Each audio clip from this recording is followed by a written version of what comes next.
Now,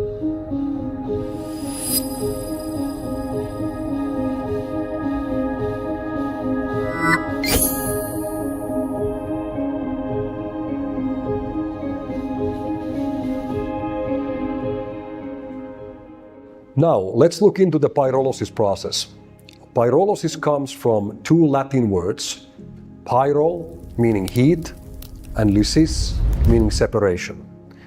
In other words, what we are doing is we're using heat to break down the plastic into its smallest molecular level. It's very important that we don't confuse this with burning the plastic. In our process, the actual flame that you might see in the furnace of the machines that we use never touches the actual plastic. In other words, the pyrolysis reactor functions more like a large oven. Sometimes we even call them the largest pizza ovens in the world. As a result of this, plastic which is loaded into the reactors gets heated from below, from the furnace area, while it gets turned and spinned over inside the reactor. Once the plastic becomes heated, it will begin to break down in two main elements.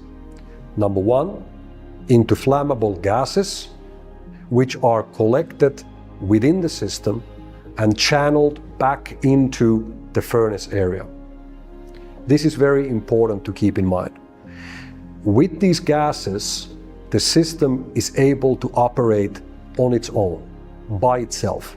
We do not use any outside source of heating energy aside from what is generated from the plastic.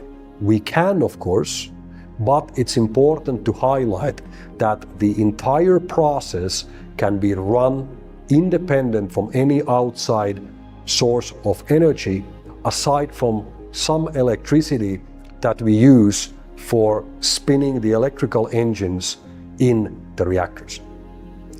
Now, aside from these gases, the plastic will also begin to turn into smoke. The smoke is collected and channeled through a condensation system where it is now turned into the liquid, being the pyrolysis oil. This is the process in its simplest form. Now, one of our reactors would typically be able to hold as much as 8,000 to 9,000 kilos of plastic per one batch. Batch is the term that we use for a single load, which is processed in one processing cycle. In order to run the machine in the beginning of the cycle, when the plastic is still cold, heat must be created.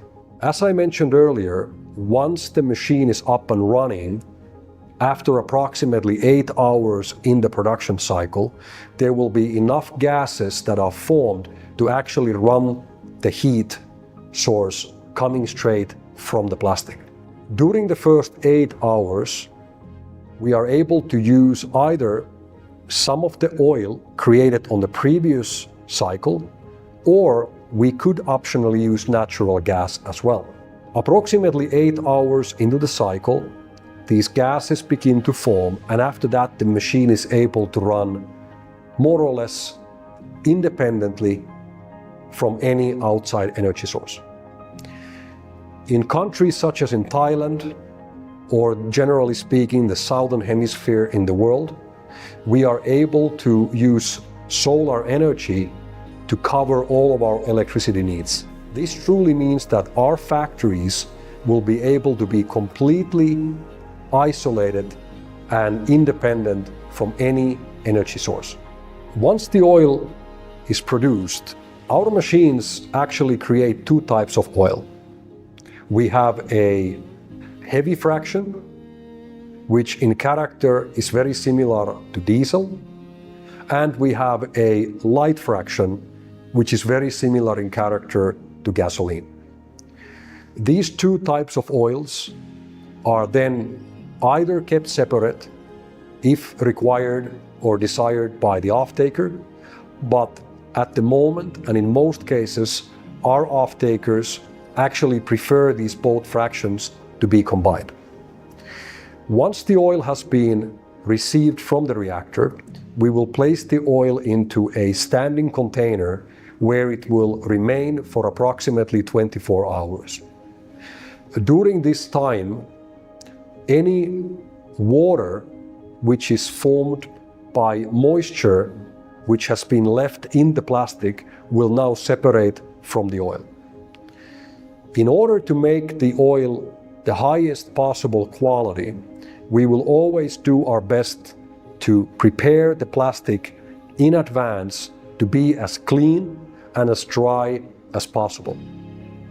At Corsair, we use both mechanical and manual sorting techniques where plastic waste is separated from mixed waste. This will ensure the best quality pyrolysis oil on the market.